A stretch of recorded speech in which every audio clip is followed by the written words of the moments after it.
میں آ جائیں، اور یہ لوگ اللہ کے غضب میں گرفتار ہیں اور ناداری ان سے لپٹ رہی ہے۔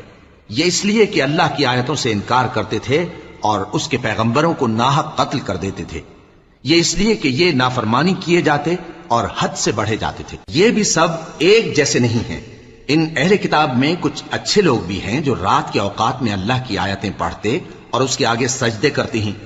وہ اللہ پر اور روز آخر پر ایمان رکھتے اور اچھے کام کرنے کو کہتے اور بری باتوں سے منع کرتے اور نیکیوں پر لپکتے ہیں، اور یہی لوگ نیکوکار ہیں۔ اور یہ جس طرح کی نیکی کریں گے اس کی ناقدری نہیں کی جائے گی، اور اللہ پرہیزگاروں کو خوب جانتا ہے۔ جو لوگ کافر ہیں ان کے مال اور اولاد اللہ کے مقابلے میں ان کے ہرگز کام نہ آئیں گے، اور یہ لوگ اہل دوزخ ہیں کہ ہمیشہ اسی میں رہیں گے۔ یہ لوگ جو مال دنیا کی زندگی میں خرچ کرتے ہیں اس کی مثال آندھی کسی ہے جس میں سخت سردی ہو اور وہ ایسے